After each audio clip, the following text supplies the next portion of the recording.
Allí se activará en paralelo la labor del trabajador o trabajadora social, determinando cuáles son los factores de riesgo de esta víctima. Por ejemplo, si ella ha sido víctima de abuso sexual por parte de su padre, o de un tío, o de un vecino, o de un desconocido, los niveles de riesgo serán diferentes.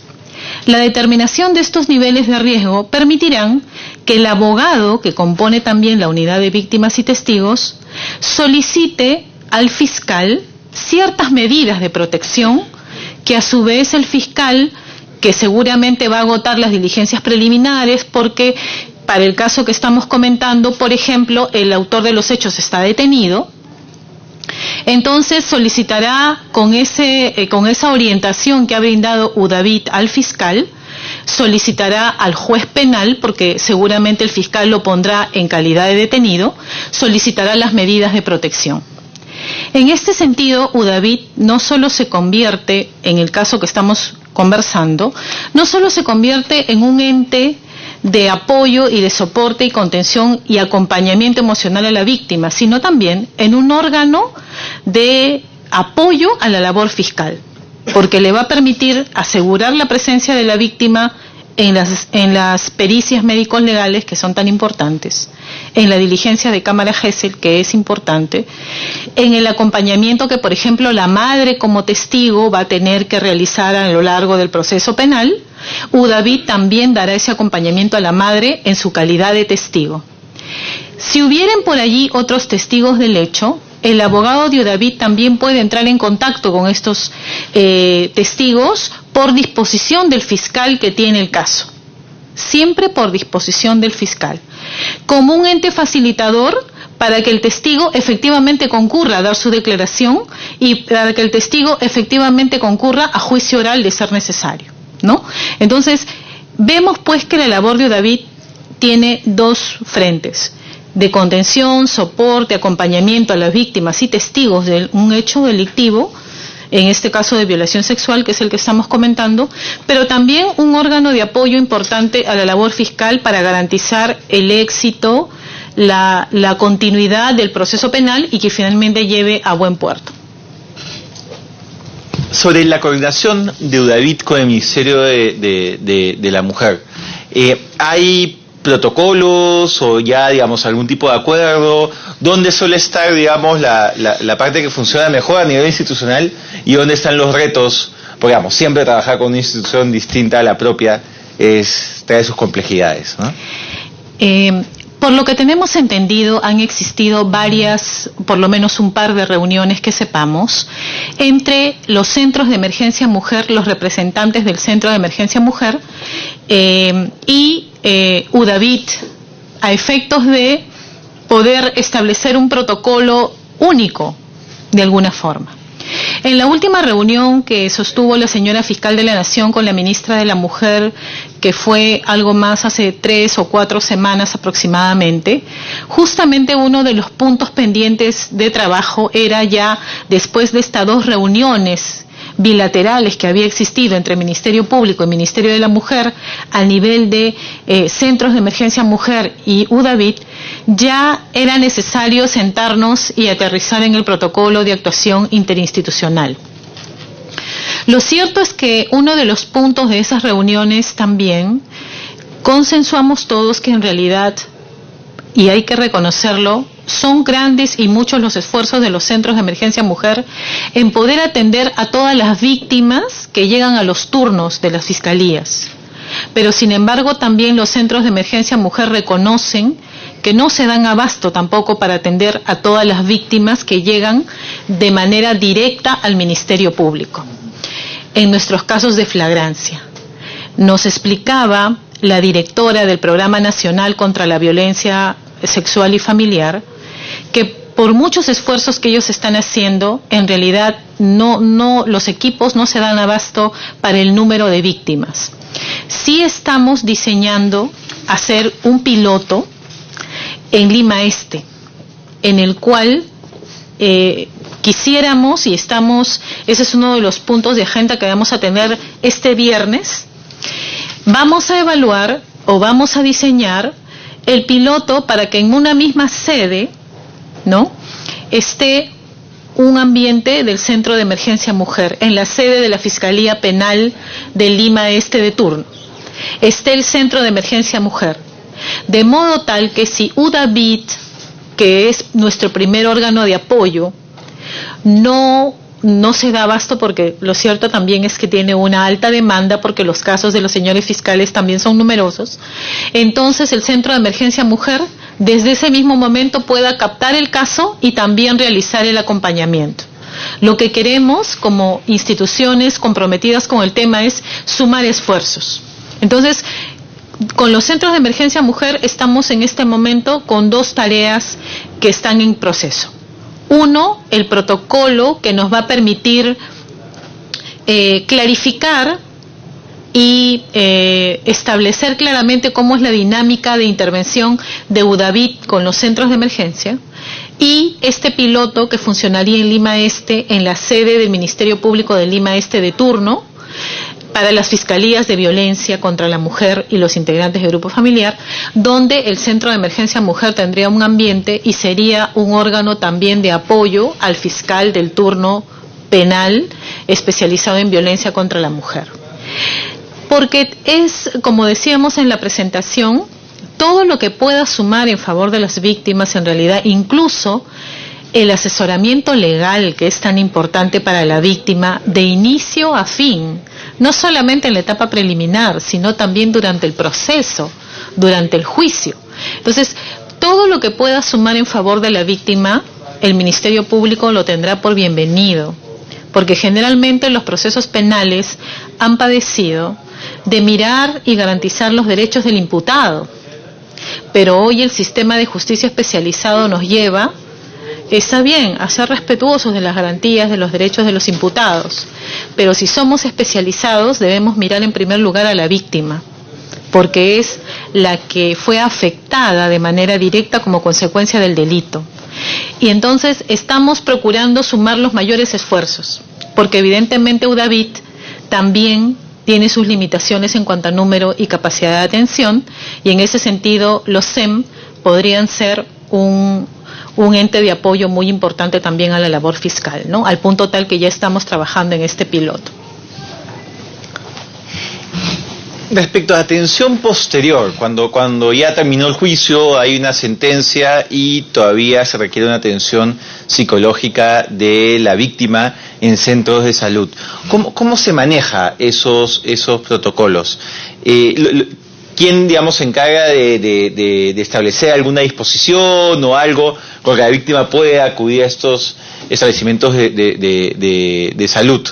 Porque conocimos un caso en el despacho en el cual, claro, la persona siempre se refiere a la víctima en todos los documentos del proceso por sus iniciales. Uh-huh. Con lo cual, al momento de ir al establecimiento de salud, no necesariamente tienes un documento que te identifique como la persona en ese procedimiento. ¿Cómo funcionan esos protocolos? Ya no de atención al momento de conocer el caso o durante el proceso, sino posterior al mismo. Bueno, en realidad el acompañamiento de UDAVIT es hasta efectivamente procurar, acompañar y hacer posible que la víctima reciba el tratamiento terapéutico que requiere para su recuperación, ¿no? Eso es el oficio que le brinda a la víctima el fiscal a cargo de la investigación al momento que la víctima rinde su declaración. De acuerdo a la guía, es en ese momento, una vez terminada la declaración, que se le consulta a la víctima cuál es el centro de salud u hospital más cercano a su domicilio.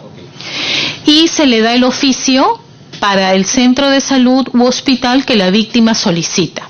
Y ese oficio, o digamos, esa atención que se derivará del oficio es incluso posterior al proceso, hasta luego de contar con una sentencia. Por supuesto, hasta que el psicólogo de salud mental le da de alta a la víctima. O sea, quien establece el número de sesiones de la terapia de la víctima es el profesional de salud mental. Y entonces la labor de UDAVIT en esa etapa es acompañar a la víctima y hacer posible que ella cumpla con el número de sesiones establecidas de acuerdo a lo que determina el especialista.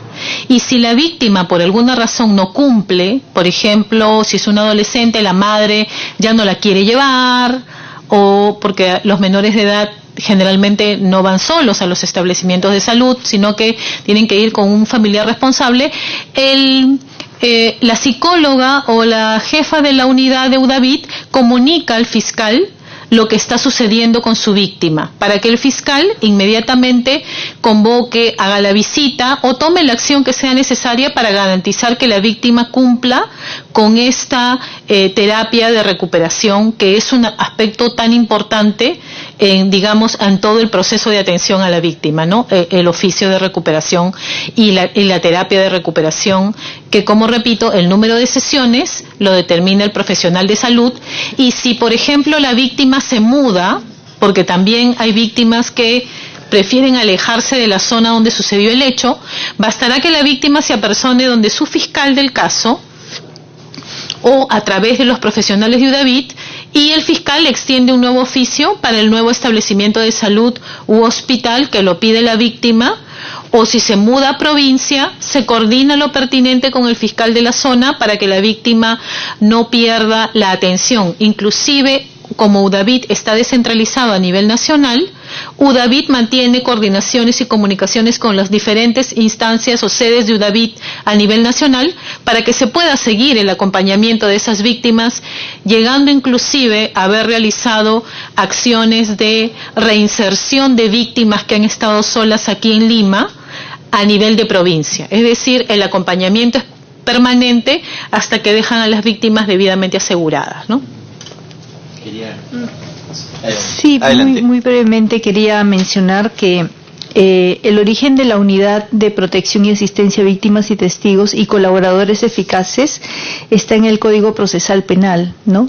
Que vuelca la mirada hacia la víctima, desterrando pues las prácticas antiguas donde el interés solamente era la sanción penal de parte del Estado. Siendo así, la tarea de la Unidad de Protección y Asistencia es diferenciada en relación con los CEM, por ejemplo. Los Centros de Emergencia Mujer son unidades del Ministerio de la Mujer que están diseñadas para estar al alcance inmediato de cualquier mujer que se encuentre en una situación de afectación, no como una primera puerta que por supuesto le va a brindar un espacio de acogida y también de atención, ¿no? De atención y asesoramiento. Si bien tienen los mismos componentes, no son tan iguales las funciones. Por ejemplo, la UDAVIT, entre otras cosas, brinda una protección específica cuando se trata de víctimas que tienen riesgo para su vida, que necesitan, por ejemplo, de retirarse de su domicilio, y todo eso es canalizado, si bien no directamente lo brinda UDAVIT, pero lo canaliza hasta lograr el aseguramiento de esa víctima o de ese testigo, ¿no? Ahora, en cuanto a las posibilidades de tratamiento a una víctima, tenemos que tener también en claro que hay varios espacios y ámbitos en los cuales puede generarse la posibilidad de tratamiento. Una de ellas, que duda cabe, es precisamente el procedimiento de protección que está a cargo de los jueces de familia. Es la primera instancia por la cual puede ingresar un caso, ya sea inclusive derivado de una fiscalía penal con fines de protección, para que se dicten determinadas medidas. Entre estas medidas puede, cuando ello corresponde, dictarse una terapia o algún tipo de tratamiento o procedimiento de salud, ¿no es cierto? Por supuesto, la duración será la que determine el médico tratante o el psicólogo tratante. Lo que sí está ocurriendo es que el seguimiento de estas medidas de protección hasta cierto punto no está siendo debidamente atendido, podríamos decir, por el Poder Judicial debido a la magnitud de casos que tienen, lo cual no les permite el seguimiento. La Ley 30.364 ha establecido el seguimiento de las medidas de protección a cargo de la Policía Nacional, pero estas son las medidas de protección en materia de seguridad de la víctima, no las medidas de protección en materia de tratamiento específico. ¿no? Tenemos esa puerta. Otra puerta podría ser en el momento de la Cámara GESEL, cuando hablando de niños, niñas y adolescentes, el fiscal de la familia tiene precisamente ese rol de garantizar el bienestar del niño y podría ser quien canalice alguna disposición para atención de salud, ¿no? En todo caso, todas las autoridades, sin excepción, están obligadas a brindar la atención necesaria y hacer el seguimiento del caso cuando ello corresponda, ¿no?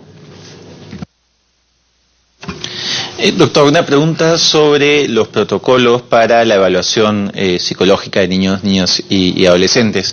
En contextos de interculturalidad, ¿existe alguna adaptación de estos protocolos o en todo caso usted considera que es algo que debería darse, que es un reto para la institución? ¿Cómo evaluaría esta problemática? Pienso de que esa parte se debería incluir en la guía de evaluación psicológica, porque si bien nosotros tenemos a los antropólogos cuando son solicitados, no siempre existe este tipo de evaluaciones antropológicas sociales. Entonces, cuando se haga ese tipo de evaluación psicológica, pero sí se toma en cuenta, doctor, sí se toma en cuenta, pero creo que hay que poner un poco más de énfasis en ese sentido.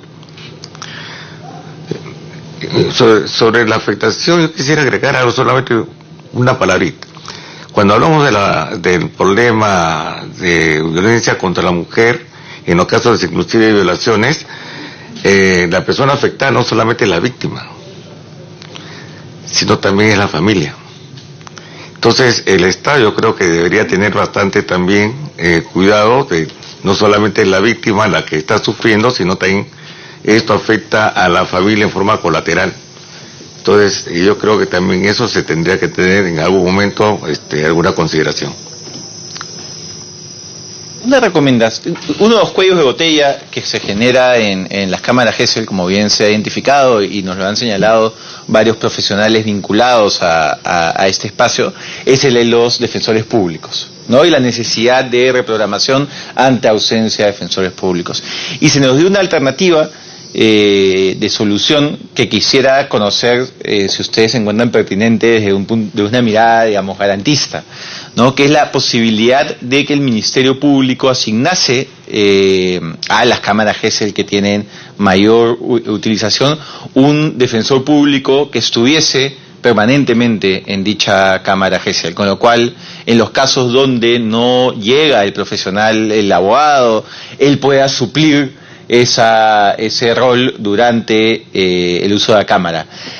¿Sería una solución? ¿Se estaría afectando igual de alguna manera los derechos de defensa de la persona? ¿Cómo lo evaluarían ustedes? ¿Sería una alternativa o no?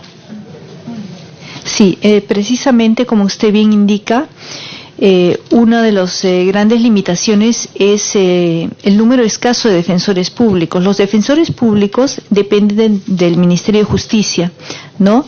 Si bien es cierto que hay algunos defensores públicos asignados a dedicación, ¿no?, a tiempo completo en alguna cámara, me parece, en Lima, por lo general no es así. Y ellos también dependen, para estos efectos de fortalecer su fuerza de trabajo, del presupuesto asignado, ¿no? Hace poco estuvimos en una reunión de trabajo conjunta donde se nos informó que con el presupuesto asignado el Ministerio de Justicia va a ampliar su dotación de defensores públicos, de imputados, si no me equivoco, en un número de 70 defensores, y de víctimas en un número de 30 defensores.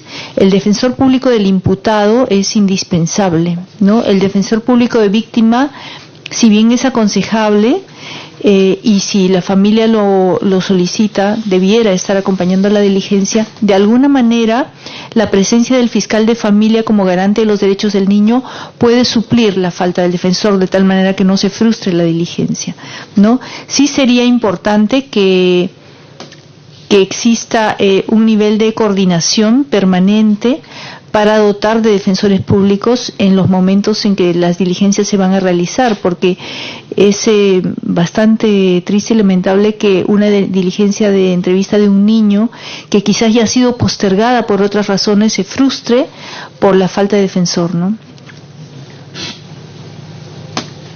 Una última pregunta respecto a ese esfuerzo que se está haciendo interinstitucional de tener bases de datos y soluciones tecnológicas para la información de manera conjunta.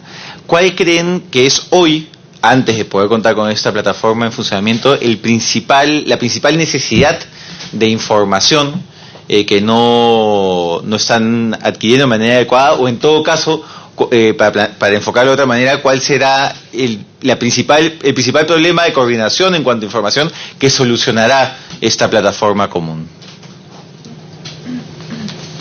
Sí, no tanto es un problema de coordinación, porque hay muy buena voluntad de todas las instituciones, es un problema de recursos, ¿no? Los soportes informáticos de las distintas instituciones no tienen el mismo nivel de desarrollo ni la misma capacidad. Por ejemplo, el Poder Judicial tiene un sistema informático mucho más potente, muchísimo más potente que el del Ministerio Público para poder registrar y reportar información, ¿no? La Policía Nacional también hace un gran esfuerzo para registrar, por ejemplo, en línea las denuncias, ¿no? Ya está funcionando un nivel, seguramente usted conoce, de interoperabilidad del Estado para consultas. De hecho, existe una plataforma común que tiene sus limitaciones precisamente en cuanto al soporte de capacidad. Y realmente lo que se necesita, dado que hay un proyecto del Estado plasmado en legislación para que se avance en el sistema de modernización del Estado e interoperabilidad, es que se dote a las instituciones de presupuesto específico con esos fines, ¿no? ¿Qué nos va a permitir? Nos va a permitir, por ejemplo, que nosotros podamos registrar no solamente la cantidad total de víctimas, sino también el grado de riesgo que tienen, que pueda ser diferenciado, de tal manera que se pueda brindar los servicios con mayor prioridad a las víctimas que presentan un riesgo alto. También identificar inmediatamente, suponga, postulantes en concursos públicos, ¿no? A personas que tienen un perfil o un antecedente de agresor sexual, por decirle uno de los casos, ¿no? Esta interoperabilidad es una gran apuesta del Estado, pero necesita, como le digo, el soporte presupuestal. Si me permite acotar algo que para el Ministerio Público es actualmente sumamente importante y a la vez es una limitante también de mucha trascendencia para la adecuada y especial atención que queremos dar a las víctimas de violencia en cualquiera de sus formas, es que entendemos que existe una ley presupuestal, la ley de presupuesto, que habría determinado o habría limitado las facultades de la fiscal de la Nación para nombrar nuevos fiscales, pese a tener el presupuesto disponible. Se ha limitado las facultades de la fiscal de la Nación para este nombramiento, sujeto a una lista de fiscales que estén debidamente registrados en la Junta Nacional de Justicia. Sin esa lista, la fiscal de la Nación, pese a tener la disponibilidad presupuestal, no puede nombrar fiscales. Y actualmente esa disposición legal viene significando una grave limitación para el Ministerio Público, toda vez que, como es de su conocimiento, la Junta Nacional de Justicia tiene para largo. Evidentemente, la lista de potenciales fiscales que estarían registrados en esa nómina todavía tiene para aún más. Y como consecuencia de esta limitación, no se puede nombrar nuevos fiscales, sino que ello está requiriendo que a través de un acuerdo de la Junta de Fiscales Supremos se tengan que estar convirtiendo plazas de provincia para traerlas a los diferentes sistemas especializados de violencia. Es decir, la voluntad que tiene en este momento el Ministerio Público de atender de forma especializada está haciendo uso de la creatividad y de acuerdos que están costando en la Junta de Supremos, de Fiscales Supremos, para poder convertir plazas. En primer lugar, identificar dónde están esas plazas que pueden ser convertidas. En segundo lugar, lograr los acuerdos a nivel de Junta de Fiscales Supremos.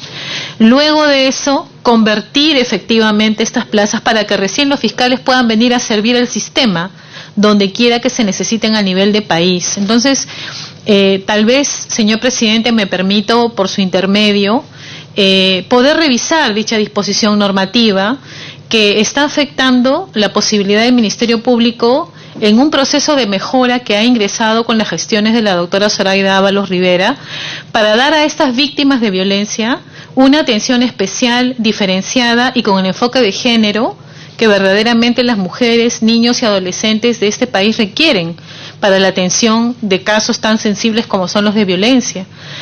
Entonces, nos vemos con esa limitante como institución, que siendo una limitante legal, no hay mayor esfuerzo que el simplemente mediante fórmulas creativas que nos permite nuestra propia ley orgánica, traer esas plazas para el servicio de la población. Entonces, me permitiría pedirle a revisar esa disposición a fin de brindar al Ministerio Público también, desde la Comisión y desde el Congreso, el apoyo que requiere el Ministerio Público para brindar un mejor servicio a la población, que finalmente es el deber ser nuestro y la razón por la que hemos aceptado estos encargos de ser magistrados y de ser médicos y psicólogos de la División Médico-Legal. Muy valioso aporte, le agradezco. Y voy a pedir al equipo de la comisión que luego pueda conversar con usted para tener un poco más de detalle y tener claro cuál es la ruta que podemos seguir para ayudarlos, porque además, digamos, el sentido común nos dice que no podemos poner como una limitante un requisito que no se puede cumplir. Una situación que todos conocemos. Bueno, les quiero agradecer muchísimo por su presencia en la sesión del día de hoy, la información que ha otorgado. Además, lo esquemático de la presentación ha permitido que todos sigamos e identifiquemos muy claramente las necesidades de información que expresamos. Entonces, agradeciéndole su presencia el día de hoy, siendo las 5:22, se levanta la presente sesión. Muchas gracias. Muchas gracias. Así finalizó la sesión extraordinaria de la Comisión Especial Investigadora de Abusos Sexuales contra Menores de Edad en diversas organizaciones, presidida por el congresista Alberto de Belao. Nosotros a esta hora de la tarde lo invitamos a continuar con nuestra programación.